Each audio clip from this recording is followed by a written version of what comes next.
so that we can give you a broader understanding about what is exactly the startup, how are they doing. Rupesh sir, okay, and how typically venture capital firms are investing in the startup, and what is the new trend into the corporate venture capital investment, and how it is different from the the typical venture capital firm and the corporate venture capital fund, because there is fundamental differences between both. So I have tried to capture all those informations, and I hope I will do the justice and try to meet your expectations. And besides of that, I request it should be very interactive rather broadcasting some informations, right? So you have full authority to interrupt me any point of time, and whatever you want to ask, please ask. So let's begin with that. So this is the startup creation life cycle. So I'm trying to start from very beginning, how we can scout the startup, nurture the startup, invest in the startup, and scale the startups.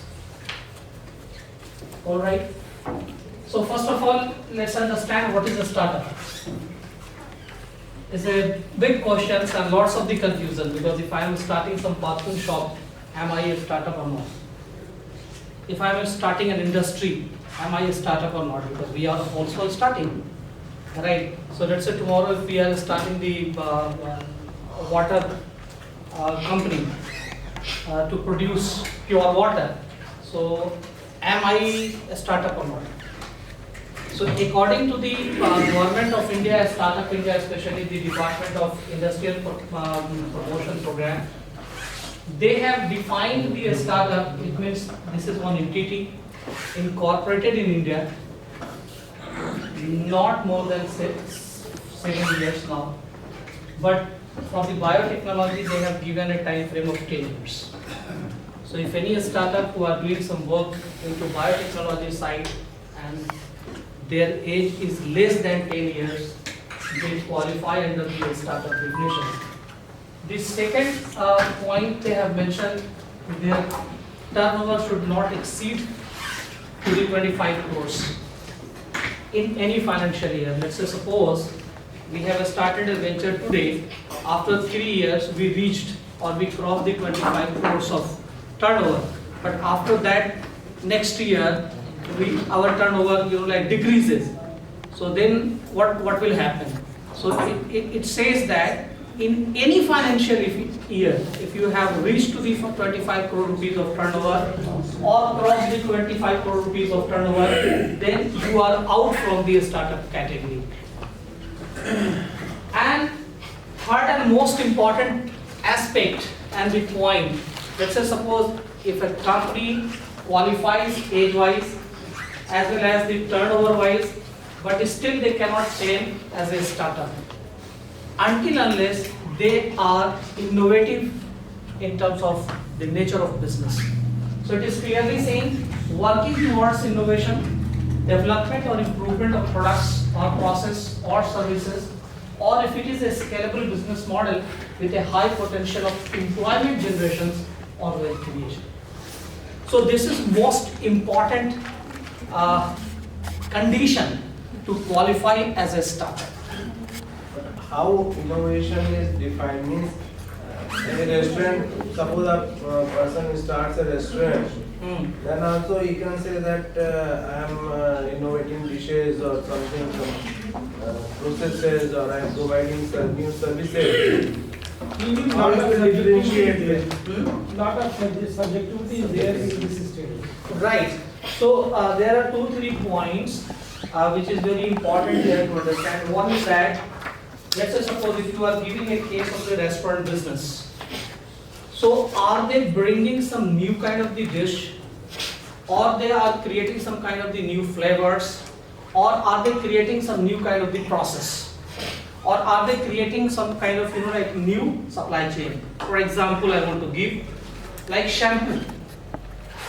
So shampoo, they were producing shampoo and supplying through a bottle, which was very expensive, right? And only rich people can buy those shampoo.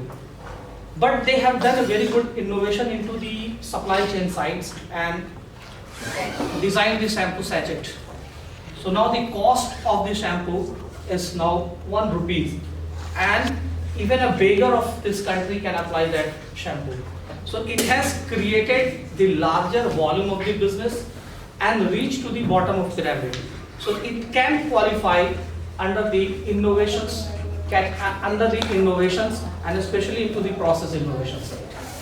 So if let's say, for example, you can say this Chayos, which is very very emerging, like Dine Out, like Zomato. What are they doing? They have created a new process. They have created a new supply chain, like the system, and then it is disrupting the market and creating more and more opportunity for the employment. So we have to be, like very very smart to understand what kind of the nature of that business when you are going to select the startups. But I have one more slide which we have created in our definition. This is a special particular definitions we have created for the startup, and we are only taking those startup who qualifies under those criteria. Because government of India also provide tax benefits up to some 5 years or something. So then every new business owner can tell that I am a startup company. No, it is very important to register under the Startup India program and get the DIPP number. So registering under the Startup India program is one part, you recognized as a startup, but it doesn't say that you will get the tax exemption. No, that is different thing. Right, that's a different thing. But everybody will try to pose as a startup. So company. that is screening committee of the Startup India, they have to take a call and evaluate that startups whether they qualify under the innovation bracket or not. Right. So everybody cannot get the Startup India registrations. You can apply, and that's why they are asking innovations report. So you have to submit one innovations report when you are registering for a startup. Right.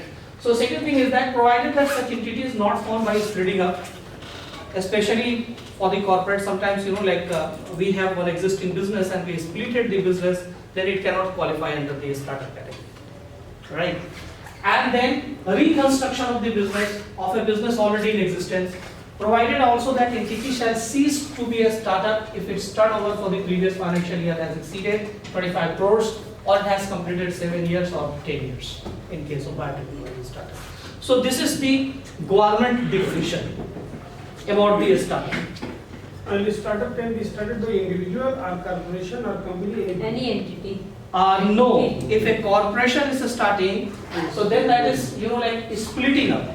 No. Not You said incorporated. In which form it can be started? See, actually it should not be the subsidiary unit of the organization. Let's say if I am Lucknow has created some company, right, like we as an incubator is a separate entity, Okay, right, not a as a startup. section 8 company we have registered, but actually the ownership is still with the I am Lucknow. So we cannot qualify under the Startup India You category. mean ownership to be only an individual. Only individual. So let's say suppose you are the employee, and in continuation of your employment, if you are registering and your clauses or the article of association says that okay, you are the employee of so and so company and has formed this new company, you will not qualify. Are you getting my point? You have to resign from that existing company and then you have to form. One thing you told that there should be some innovation in the startup. Right. Like if, say, as an individual, I am starting, say, mineral water plant I am putting. Okay. That cannot be a startup No. innovation. No. So anything, it should be related to innovation. Right. So there is a fundamental difference between the MSME and the startup.